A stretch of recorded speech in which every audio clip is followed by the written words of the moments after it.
മലയാളം കൊല്ലവർഷത്തിലെ പ്രഥമ മാസമാണ് ചിങ്ങം. സൂര്യൻ ചിങ്ങം രാശിയിലൂടെ സഞ്ചരിക്കുന്ന സമയം. മാസങ്ങൾക്ക് പേര് കൊടുത്തിരിക്കുന്നത് നക്ഷത്ര രാശികൾക്കനുസരിച്ചാണ്. സിംഹം എന്ന പദം ലോപിച്ചുണ്ടായ ചിങ്ങം സിംഹത്തിൻ്റെ രൂപത്തിലുള്ള ലിയോ എന്ന നക്ഷത്രഘടനയെ സൂചിപ്പിക്കുന്നു. കർക്കിടകത്തിൻ്റെ ദുരിതങ്ങൾ മലയാളി മറക്കാൻ തുടങ്ങുന്ന ദിവസമാണ് ചിങ്ങം 1. ഒപ്പം ഓണത്തിൻ്റെ തയ്യാറെടുപ്പുകൾ നടത്തേണ്ട സമയമായി എന്ന ഓർമ്മപ്പെടുത്തലിൻ്റേതും. മലയാളികൾക്ക് ചിങ്ങമാസം പൊന്നോണ മാസമാണ്. വർണ്ണങ്ങളുടെ ദിനങ്ങൾ. തുമ്പയും മുക്കുറ്റിയും തുടങ്ങി പൂക്കൾ കായ്ക്കുന്ന ചെടികളെല്ലാം മാവേലിയെ വരവേൽക്കാൻ അണിഞ്ഞൊരുങ്ങുന്ന മാസം.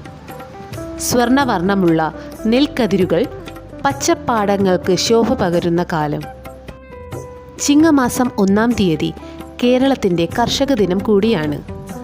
പുതുതലമുറയിൽ കാർഷിക അവബോധം വളർത്തുന്നതിനും ഈ ദിനാചരണം ഏറെ ഉപകരിക്കുന്നു.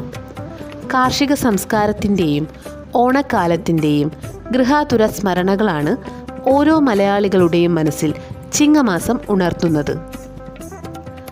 ചിങ്ങം, കന്നി, തുലാം, വൃശ്ചികം, ധനു, മകരം, കുംഭം, മീനം, മേടം, ഇടവം, മിഥുനം, കർക്കിടകം എന്നിങ്ങനെ 12 മാസങ്ങളായാണ് കൊല്ലവർഷത്തെ തിരിച്ചിരിക്കുന്നത്.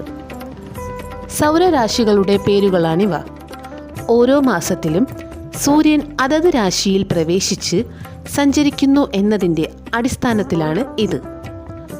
ഗ്രിഗോറിയൻ കാലഗണനാ രീതിയാണ് പൊതുവെ ഇന്ന് കേരളത്തിൽ പിന്തുടരുന്നതെങ്കിലും ഏറെ പേർ സുപ്രധാന കാര്യങ്ങൾക്കായി കൊല്ലവർഷത്തെ ആശ്രയിക്കുന്നവരാണ്. ചിങ്ങം മലയാളികളുടെ നവോത്ഥാന മാസമാണെന്ന് വിശേഷിപ്പിക്കുന്നവർ നിരവധിയാണ്. കേരളത്തിലെ നവോത്ഥാന നായകരായ ശ്രീനാരായണ ഗുരു, ചട്ടമ്പി സ്വാമികൾ, അയ്യങ്കാളി, ബ്രഹ്മാനന്ദ ശിവയോഗി, സഹോദരൻ അയ്യപ്പൻ എന്നിവരുടെ ജന്മദിനങ്ങൾ ചിങ്ങമാസത്തിലാണ്.